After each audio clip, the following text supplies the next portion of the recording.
बेटा ये लो 10 रुपये। हाँ चाची बताइए मैं क्या दूँ। बेटा लेना कुछ नहीं है, कल शाम को तुम्हारी दुकान से कुछ सामान ले गया था जिसके 470 रुपये हुए थे। मैंने तुम्हें 500 का नोट दिया था और तुमने गलती से 30 की जगह 40 रुपये लौटा दिया था, और ये बात मुझे घर जा कर के पता चली।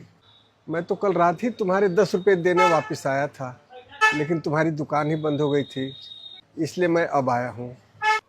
अच्छा वैसे कहाँ रहते हैं आप? मेरा घर फातिमा हॉस्पिटल के पास है। अरे चाचा जी, 10 रुपये वापस करने के लिए आप 4 किलोमीटर से आए हैं। अरे अगली बार जब सामान लेने आते तब दे देते। वैसे भी इस 10 रुपये से मुझे कौन सा फ़र्क पड़ने वाला है। जानते हो बेटा, मेरा बेटा अब इस दुनिया में नहीं है, लेकिन वो हमेशा कहता था किसी का पैसा अपने पास नहीं रखना चाहिए। जिसका पैसा है उसे दे दो, जिसका पैसा है वो चुप रह सकता है, लेकिन अगर हमने किसी का पैसा रख लिया तो उसका हिसाब ऊपर वाला करता है, और हमारे किए की सज़ा हमारे साथ साथ हमारे परिवार और हमारे बच्चों को मिलती है। अच्छा ठीक है बेटा, मैं चलता हूँ।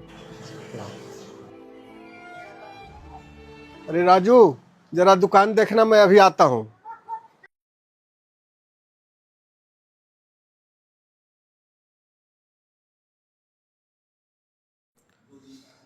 अरे कैसे हैं अंकित भाई?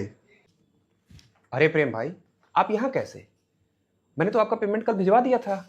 हाँ अंकित भाई, आपका पेमेंट कल मिल गया था, लेकिन मैंने जब हिसाब मिलाया तो उसमें 250 रुपये ज़्यादा थे। ये बात मुझे कल आपको बता देनी थी, लेकिन लालच में मैंने वो पैसे रख लिए। अरे प्रेम भाई, आप इतनी सी बात के लिए आने का कष्ट क्यों किए? अरे इसे अगली बार के पेमेंट में एडजस्ट कर लेते।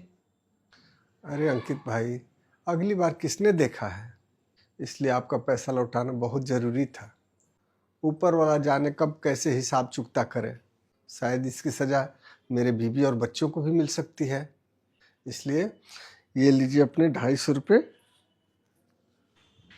चलता हूँ। ठीक।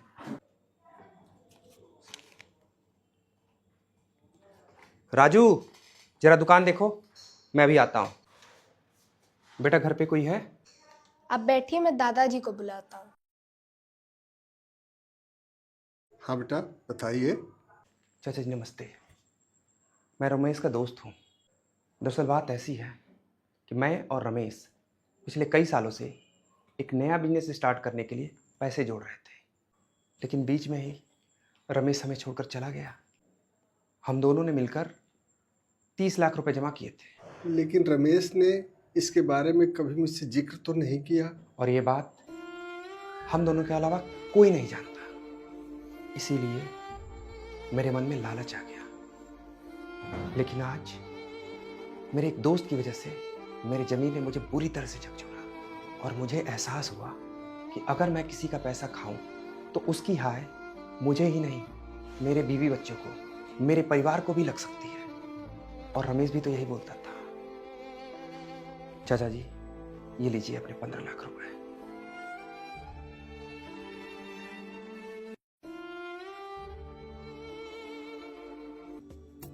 चलता हूँ। खुश रहो बेटा।